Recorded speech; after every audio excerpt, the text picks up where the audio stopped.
అందరికీ నమస్కారం. నేను మీ కనకదుర్గ అడ్వకేట్. రీసెంట్గా సుప్రీంకోర్టు ఒక జడ్జిమెంట్ ఇవ్వడం జరిగింది. మహిళలందరికీ ఎంతో సంతోషకరమైన వార్త. బార్ కౌన్సిల్ ఎన్నికల్లో 30% రిజర్వేషన్ ఇవ్వాలి అని జడ్జిమెంట్ ఇవ్వడం జరిగింది. ఓన్లీ బార్ కౌన్సిల్ ఎలక్షన్స్లోనే 30% రిజర్వేషన్ మహిళలకి ఇవ్వడంతో పాటు జిల్లా బార్ ఎలక్షన్స్లో కూడా 30% రిజర్వేషన్ ఇవ్వాలని కోరుకుంటూ, అలాగే రాజకీయాల్లో కూడా 33% రిజర్వేషన్ కోసం ఎప్పటి నుంచో బిల్లులు పెడుతూనే ఉన్నారు. కానీ అవి అందని ద్రాక్షలాగే మిగిలిపోయింది. ఇదిగో వస్తుంది, అదిగో వస్తుంది, పాస్ చేస్తున్నాము అంటున్నారు. కానీ మహిళల్ని ఆకాశంలో సగం, శివుడికి అర్ధనారీశ్వరిలాగా జీవితంలో సగభాగం అంటున్నారు. కానీ మహిళల్ని ఎక్కడికెక్కడికి అణచివేసే ప్రయత్నం ఇంకా జరుగుతూనే ఉంది. ఈ రోజుల్లో ఆర్థికంగా స్థిరపడాలన్నా, రాజకీయాల్లో మహిళ ముందుకు రావాలన్నా కూడా మహిళకి రాజకీయ చైతన్యం అనేది, సమాజంలో ఒక స్థానం అనేది చాలా ఇంపార్టెంట్.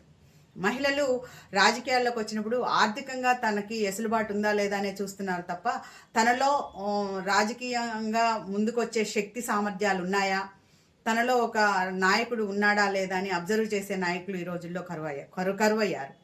కాబట్టి ఎప్పుడు కూడా మహిళలు అన్ని రంగాల్లో, రాజకీయాల్లోనే కాకుండా చదువులో ముందున్నారు, ఉద్యోగాల్లో ముందున్నారు. కానీ సరైన తగినంత స్థానం రావట్లేదనే చెప్పుకోవాలి. ఇప్పుడు సైన్యంలో కూడా, మన దేశ సరిహద్దుల్లో కూడా యుద్ధం చేయడానికి ముందుకు వస్తున్నారు మహిళలు.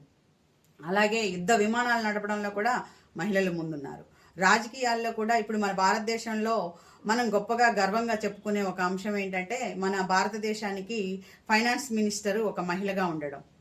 ఆ విధంగా ఇంకా అభివృద్ధి చెందాలని, ఇంకా రాజకీయాల్లో మహిళలకి స్థానం కల్పించాలని, ప్రతి చోట ఎక్కడైతే ఎలక్షన్స్ అంటే ఓటు ద్వారా ఎన్నుకోబడే వాళ్ళు ఉంటారో అక్కడ మహిళలకి సరైన సముచితమైన స్థానాన్ని కల్పించడానికి పురుషులు ప్రయత్నం చేయాలి. ఎందుకంటే పురుషాధిక్యత గల ఈ ప్రపంచంలో పురుషులు లేకుండా మహిళ ఉన్నతమైన స్థితికి రావడం అనేది జరగదు. ఎంత మహిళల్లో మహిళా సాధికారత అభివృద్ధి చెందుతుంది అన్నప్పటికీ కూడా ప్రతి మహిళకి సపోర్ట్ చేయాల్సింది మగవాడే.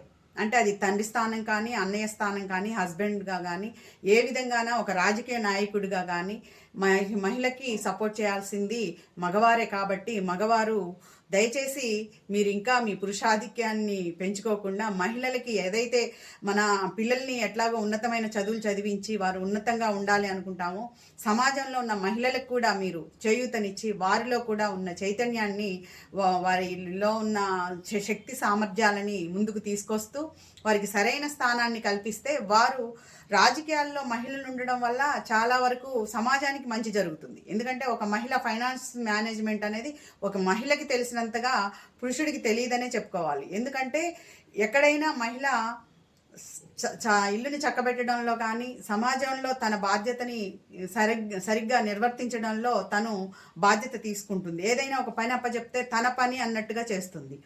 అది మనం ఉద్యోగంలో చూస్తున్నాం, రాజకీయాల్లో కూడా చూస్తూనే ఉన్నాం. కాబట్టి ఈ విధంగా మహిళకి ఈరోజు సుప్రీంకోర్టు ఇచ్చిన తీర్పు చాలా సంతోషంగా, మేమందరం కూడా ఆనందంగా, గర్వంగా ఫీల్ అవుతున్నాం.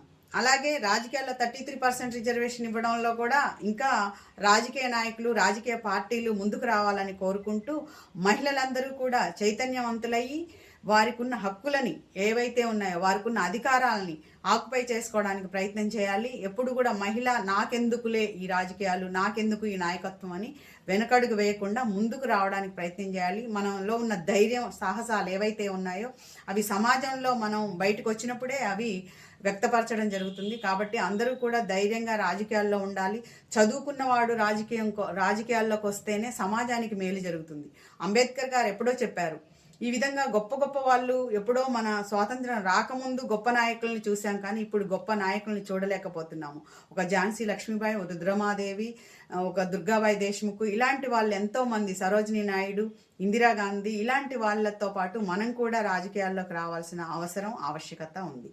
Thank you.